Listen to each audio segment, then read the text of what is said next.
Gustavo Sá, 39 anos, consultor esportivo de projetos, está conosco no Panorama Esportivo e nós vamos fazer este programa especial desta noite, especificamente para falar a respeito da Lei de Incentivo ao Esporte, formas de captação de recursos para o fomento, para a realização do esporte em Santa Catarina. Boa noite, Gustavo, tudo bem? Boa noite, Júlio, boa noite a todos.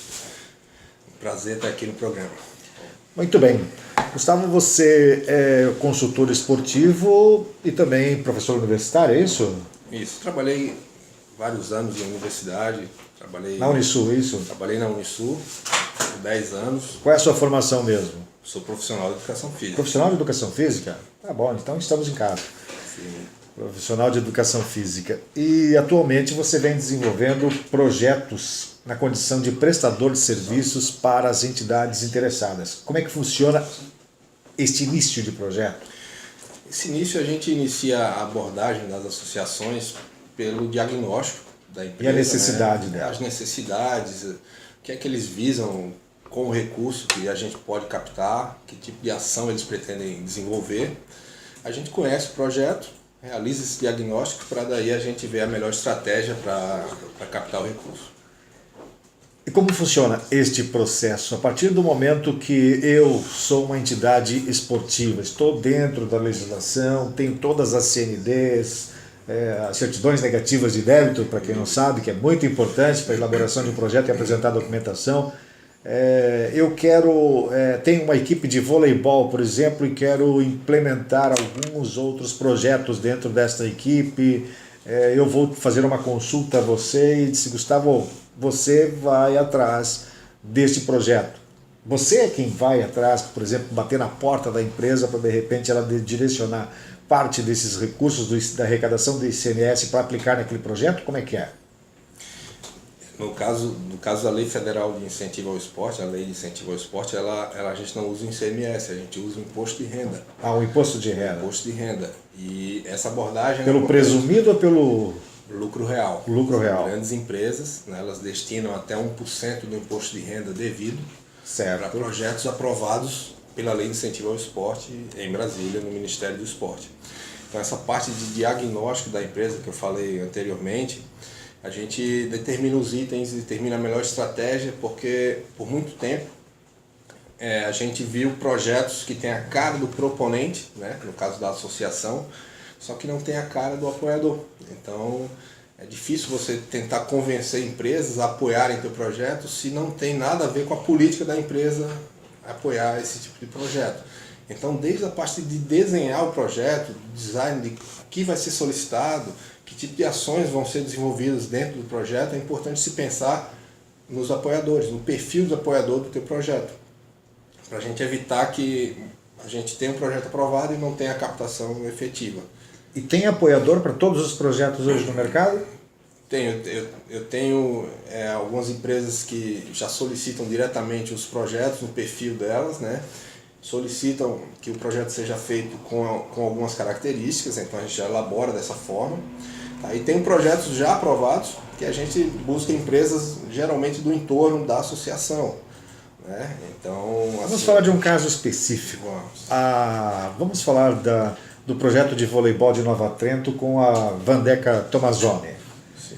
Ela lhe fez uma consulta, ela lhe procurou e disse, Gustavo Sá, eu quero captar um recurso de uma outra empresa aqui da região. Na prática, como é que funciona? Como é que está funcionando esse projeto no caso dela? Nós no primeiro ano, né, nós elaboramos o projeto dela e é importante deixar claro que o Ministério ele apoia desde a aquisição de materiais, por exemplo, projetos de obra, até aquisição de pagamento de professores, né, dos profissionais que trabalham dentro do projeto. Então a gente fez o diagnóstico dentro do projeto da Vandeca, que tinha várias parcerias dentro do município, só que sempre havia uma carência de recursos para que ela viabilizasse as competições.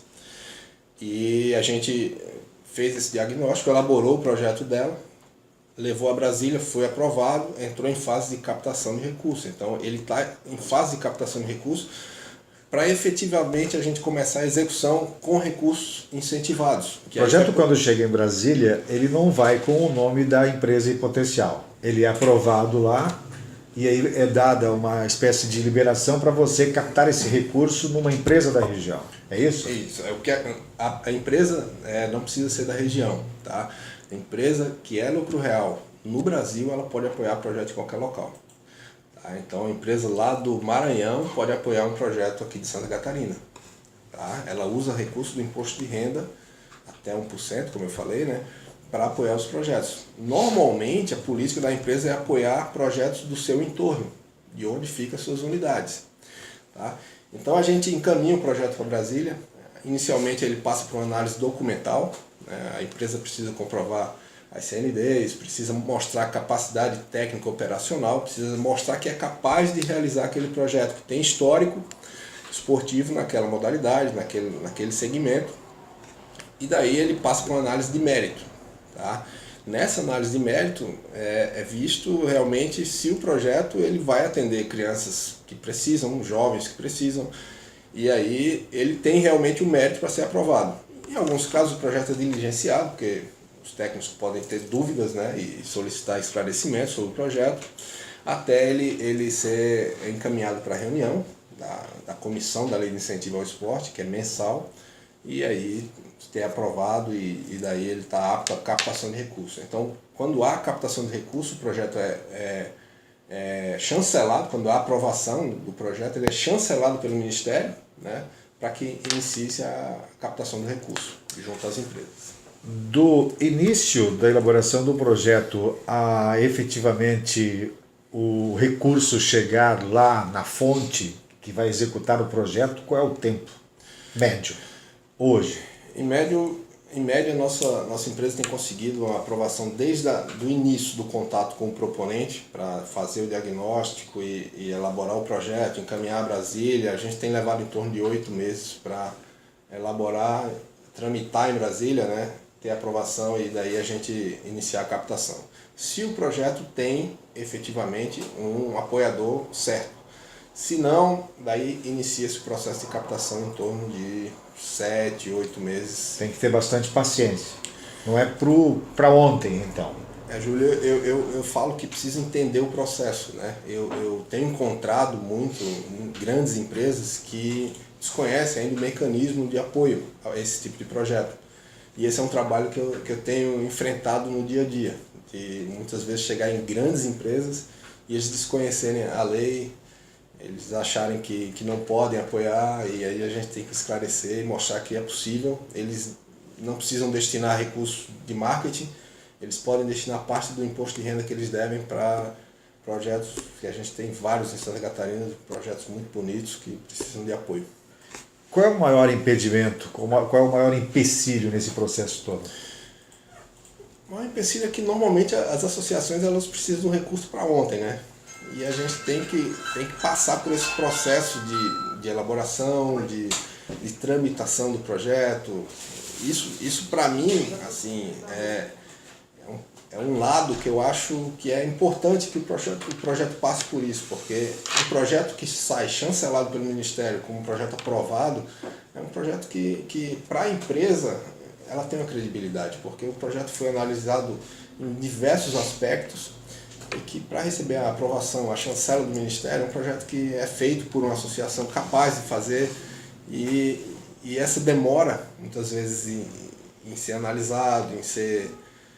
É que normalmente as associações mais ficam desencorajadas. Desencorajadas, tem que ter paciência. De um ano para um outro, enfim, isso. Tem que... com bastante antecedência. É o planejamento, né? Planejamento, planejamento estratégico, é o termo mais correto, né? No marketing vocês falam bastante disso, planejamento estratégico. Nós falamos, né? Tem um projeto em Brusque de uma associação de voleibol que tem parceria com a Fundação Municipal de Esportes de Voleibol, de Esportes de Brusque, a Fundação Municipal lá. E eu soube há uns 3 anos atrás que eles estavam elaborando um projeto de captação junto à Avan, que é uma grande empresa com quase 100 lojas no Brasil, ou seja, não passou esse número de lojas. Me fala, vamos um exemplo prático.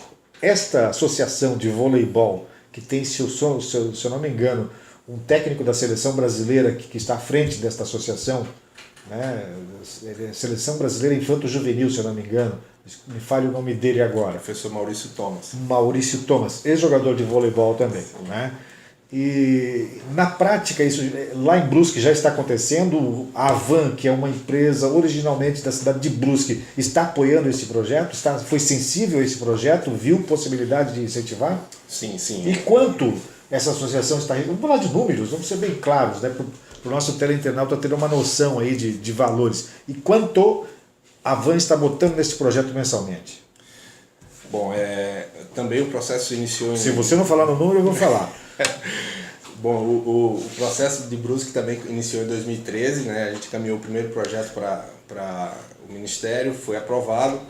Ele já foi com a carta de intenção de patrocínio da Avan, que é uma empresa de Brusque, e no primeiro ano nós conseguimos uma captação bem interessante.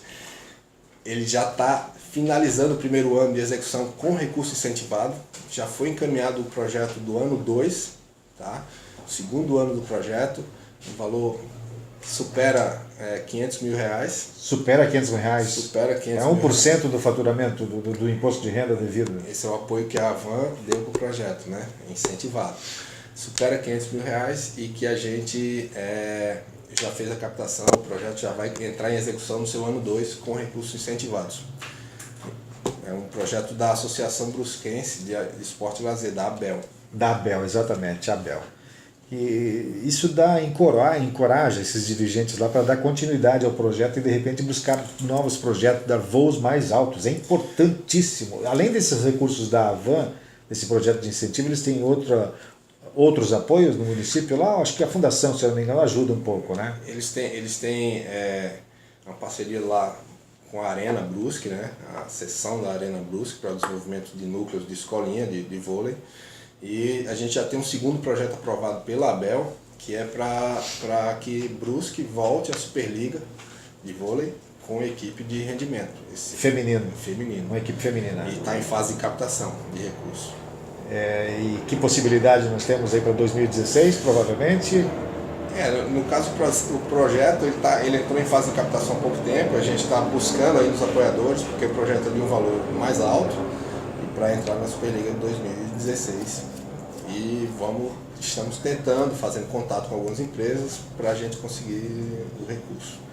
Você tem trabalho também desenvolvido em Criciúma também? Tem um projeto bem interessante em Criciúma, que é o projeto do Hiper Escola, que acontece ali na Escola dos Padres Rogacionistas, né?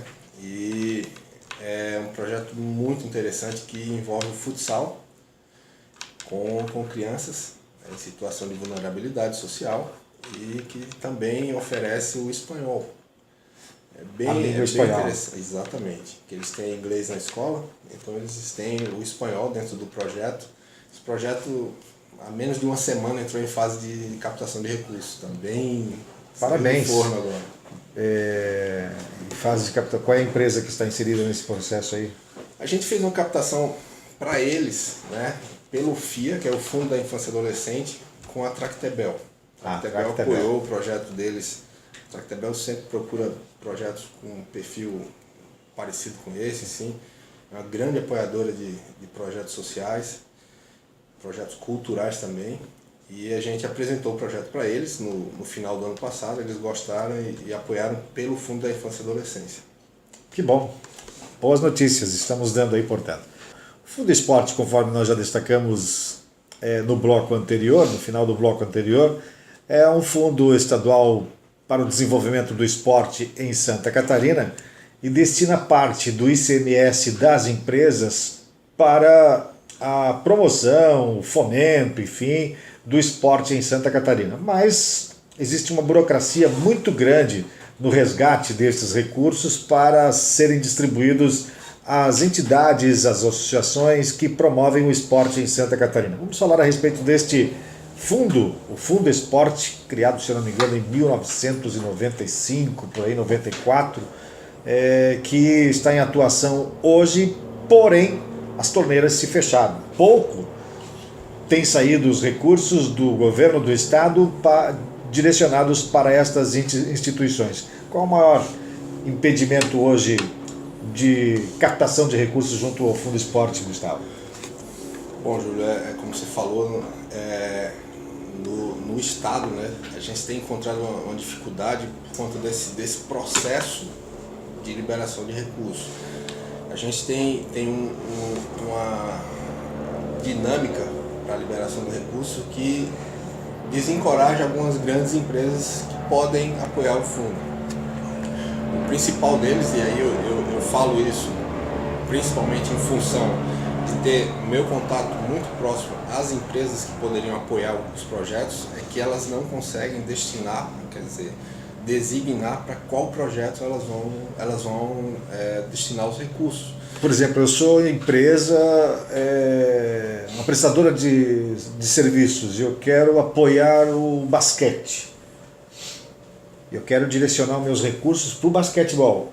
Eu não tenho essa liberdade de apoiar o basquete, eu sou simpático ao basquete, eu quero ajudar o basquete. Hoje o formato, você vai fazer o seu depósito num fundo e uma comissão vai se reunir para decidir para onde vai o teu recurso. Ah, não sou eu que decido? Não. É essa comissão. Exatamente. Quer dizer, entra todo o recurso no mesmo caldeirão, podemos assim dizer, no mesmo fundo. E ali é destinado. Os proponentes que apresentam as propostas, né, é decidido para onde vai o recurso. E é justo isso? Olha, eu atualmente, assim, eu tenho feito poucos projetos para o Estado, eu tenho feito mais projetos para a Lei de Incentivo ao Esporte, por conta de grandes empresas não quererem aportar nos projetos estaduais por não terem essa opção de direcionar. Então, cai naquela situação que eu falei anteriormente, dos projetos terem a cara da empresa. Então, eu acho que o principal ponto é esse aí, porque recurso nas empresas tem demais. Pois é, você fala que recursos nas empresas tem demais. É um dinheiro que eles têm que aplicar em algum, ou dá para o governo, ou direciona para um projeto. Quer dizer, esses recursos sempre vão existir, a pessoa jurídica vai ter sempre esse recurso. Exatamente. Falta iniciativa, então, de gestores esportivos, de consultores, de vender esta ideia, vender esse produto junto a essas instituições, é mais ou menos por aí? Para grandes empresas, por o aporte do ICMS, é bem claro para elas de que, olha, se eu não puder escolher meu projeto, eu não vou aportar dinheiro lá no fundo. Então eu prefiro pagar meu imposto lá e tudo bem. Para a lei de incentivo eu encontro muito isso aí, assim, das empresas dizerem, olha, eu já uso meu recurso da Lei Rouanet. E a Lei Rouanet e a Lei de Incentivo ao Esporte, elas não são concorrentes. Então você pode aportar até 4% do teu imposto de renda num projeto cultural da Lei Rouanet, mais 1% da Lei de Incentivo ao Esporte. Então você usaria para essas duas linhas, né, de projetos, 5% do teu imposto de renda devido em projetos federais. Né? Qual é a diferença da Rouanet e a Lei de Incentivo ao Esporte? A Rouanet tem relação mais com a cultura? É do Ministério da Cultura. Ministério da Cultura. É um projeto do Ministério da Cultura que usa, é uma lei mais antiga, é uma lei de 91. A Lei de Incentivo ao Esporte está completando agora 10 anos, né? Em 31 de dezembro ela completa 10 anos, em que na Lei Rouanet se usa até 4% do imposto de renda devido para a pessoa jurídica. 4%? Até 4% do imposto. Até 4%, não significa que eu vou destinar os 4%. Você pode destinar menos, você pode fatiar, você pode dar 1% para cada projeto, chegando aos teus 4%. E você, na Lei de Incentivo ao Esporte, você pode destinar até 1% do teu imposto de renda devido, né, para a pessoa jurídica. Para a pessoa física, tanto na Lei Rouanet quanto na Lei de Incentivo ao Esporte, até 6% do imposto de renda devido. E você trabalha com essas duas leis? Desde que faça a declaração completa. Desde que faça a declaração completa? Para a pessoa física, sim. E você tem trabalhado nessas duas frentes aí? Nas duas frentes, principalmente... A burocracia é a mesma de um lado e de outro? Não, a tramitação em Brasília do projeto cultural ela é mais rápida. É mais rápida? Mais rápida. Por quê? Eles dividem em comissões, né? Eles distribuem em comissões e essas análises acabam filtrando para projetos de livros, para projetos de peças culturais. Então eles acabam criando pequenas comissões que fazem análises específicas e acaba acelerando. Na lei de incentivo ao esporte é um setor técnico de análise, onde todos analisam todos os projetos que chegam lá. Quer dizer, nacionalmente, todos os projetos eles analisam. Exatamente. Para você ter uma ideia... O meu entra numa fila lá, então. Exatamente. Para você ter uma ideia, na lei de incentivo, o prazo para inscrição de projetos é do dia 1º de fevereiro até o dia 15 de setembro. Até o dia 14 de setembro de 2014, o Ministério tinha recebido aproximadamente 900 projetos. No dia 15, que era o último dia, recebeu 700. Nossa! Então, sempre deixaram para o último período, né? E aí a fila de projetos é enorme. Muitos projetos que vão com a carta de intenção de patrocínio de uma empresa. Com carta de intenção. Existe uma portaria que obriga os projetos que vão acompanhados de uma carta de intenção de patrocínio de uma empresa, eles ganham prioridade de análise. Mas hoje em dia quase todo projeto vai acompanhado de uma carta de intenção de patrocínio. E aí a fila é enorme. Realmente a fila é muito grande. São muitos técnicos, mas realmente o volume... É bastante técnico. São bastante técnicos, mas o volume de projetos é muito alto. E muitos projetos eles passam pela mão do técnico, vão para o proponente com alguma diligência e voltam para o técnico. Então, muitas vezes o projeto é analisado mais de uma vez, às vezes por técnico diferente quando volta. Então isso acaba gerando um volume muito grande de trabalho. Falando em volume, o projeto do voleibol de Nova Trento, por exemplo, qual foi o volume do documento que você encaminhou para o Ministério do Esporte? Quantas páginas? Vamos falar de páginas. O projeto em si, o formato de elaboração do projeto, ele tem aproximadamente 15 a 20 páginas, né, que tem fundamentado, enfim. Exatamente. Você tem que apresentar justificativas, você tem que mostrar um pouco o histórico da associação naquela modalidade, metas qualitativas, metas quantitativas, todos os itens acompanhados de 3 orçamentos, pelo menos. Então, você tem que criar tabelas. O próprio projeto, ele tem aproximadamente 15 a 20 páginas.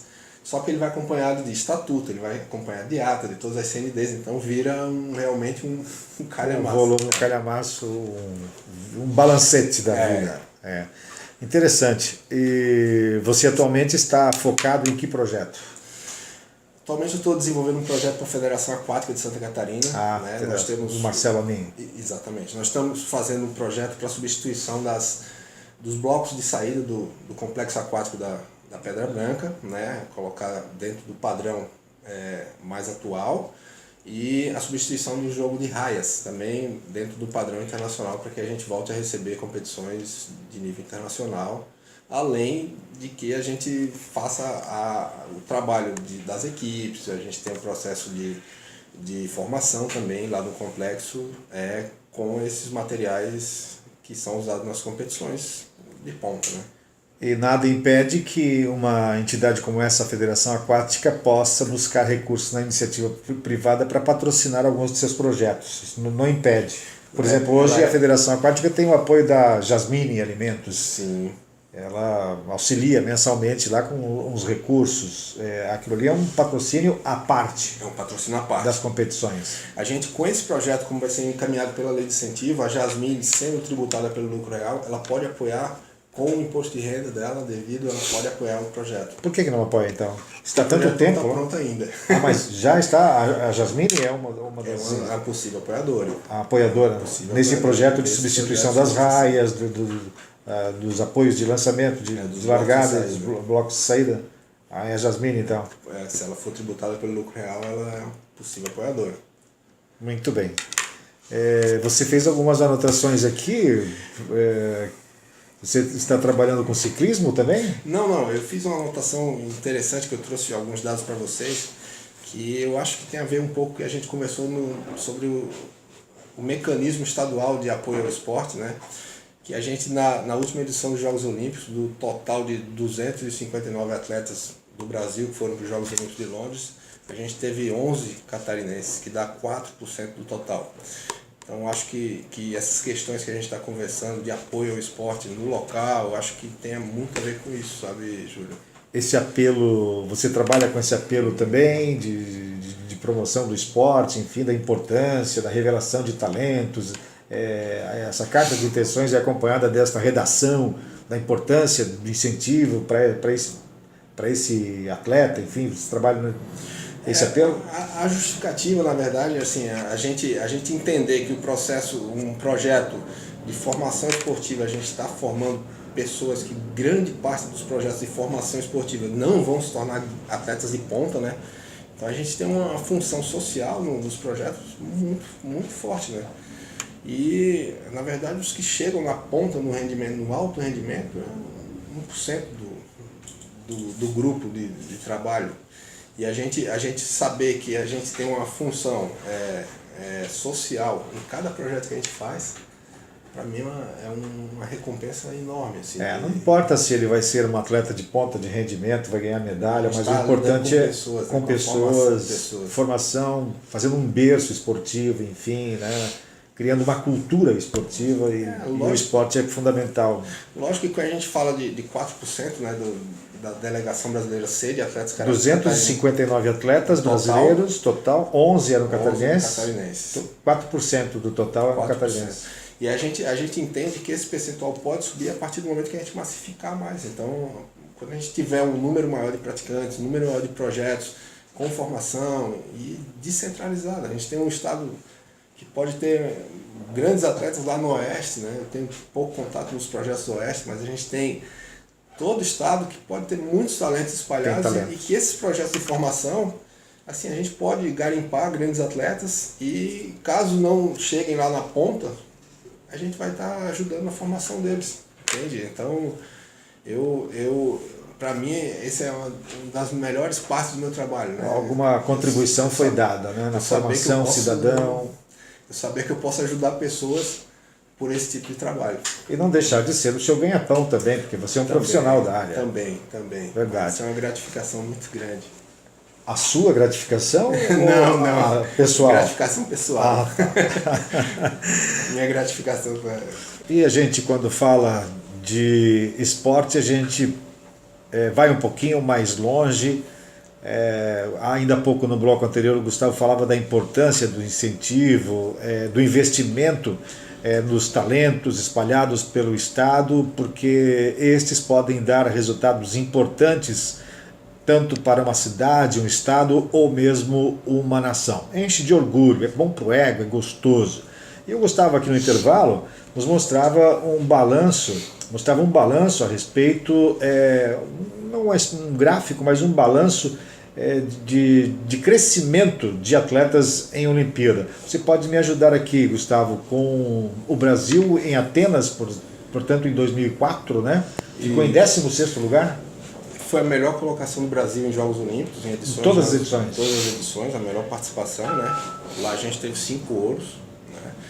Então, esse ranqueamento do Comitê Olímpico Internacional ele é feito não pelo número total de medalhas, mas ele considera o número de ouros, de prata e de bronze. Então, a gente tem o número de medalhas em Atenas, a gente teve 10 medalhas, só que a gente teve 5 ouros. Enquanto na última edição de Londres, né? A gente teve 17 medalhas, um número superior, só que a gente teve 3 ouros. E a gente ficou em 22º colocado, por conta desse critério. Então, nosso número de medalhas, ele aumentou. A posição no ranking, não. Para o Rio 2016, a gente tem um investimento, tanto de empresas quanto do governo federal, que chega na casa de 1,3 bilhão de reais. E a meta é que o Brasil chegue finalmente no top 10. Então, a previsão é que o Brasil chegue com 400 atletas, atualmente já tem 300 classificados, com vaga garantida, para aumentar essas chances do Brasil atingir o top 10 do mundo em número de medalhas. E a vantagem do Brasil é, por ser país sede, ele disputa todas as modalidades, né? Não obrigatoriamente, mas ele disputa todas as modalidades e tem feito essa preparação. Eu acho que ainda tem um fator bem importante, que a gente vai ter a torcida brasileira. O fator local. Apoiando né? as seleções, os atletas, eu acho que vai ser Você está bem motivado com as Olimpíadas, né? Eu acho que tem tudo para ser um grande evento, é um grande evento esportivo. Eu acho que a parte os aspectos políticos, né? Eu acho que é um grande evento que o Brasil realmente vai poder fazer um grande papel nesse cenário mundial. O Brasil já tem 300 atletas pré-classificados para as Olimpíadas e tem mais 100 vagas, 100 atletas que estão buscando o índice. Mais ou menos é isso que você colocou ainda há pouco. Exatamente. Né? A meta é que o Brasil chega à edição dos Jogos do Rio 2016 com 400 atletas, já tem 300 com vaga garantida. Então existem algumas vagas ainda disponíveis. A serem preenchidas, disponíveis, né? A gente buscando essas vagas aí. Muito bem. Você trabalhou um pouco com futebol também?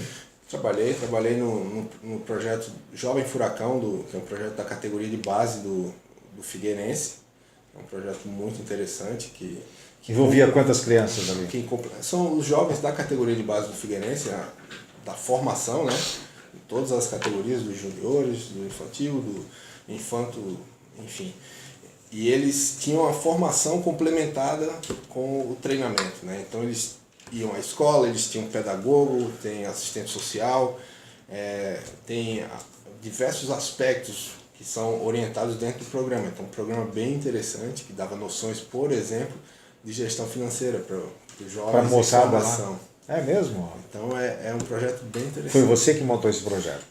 Com um grupo de pessoas que trabalhavam na época, a gente implantou esse projeto no Figueirense. E deu certo? Evoluiu? Ele deve estar em execução. Eu saí de lá em 2012, acredito que ele ainda esteja em execução lá dentro do Figueirense. A gente vê hoje, há pouco tempo atrás, eu vi que hoje tem alguns jovens que na época estavam na categoria de base, que hoje começam a abastecer a equipe principal. A equipe adulta principal. E a gente fica muito feliz com isso. Muito bem. Agora existe uma certa rejeição ao Ministério do Esporte apoiar clubes de futebol, porque clubes de futebol, acho que 99% dos clubes no Brasil têm pendências financeiras junto a fisco, junto a INSS, enfim, e tudo mais. Como é que se dá esse processo aí? O Ministério tem apoiado clubes de futebol?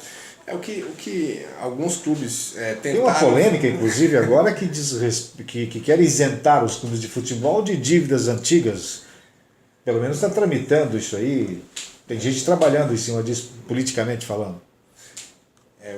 A questão dos clubes, alguns clubes criaram manobras de criar associações ligadas ao clube com CNPJ independente para propor projetos, né?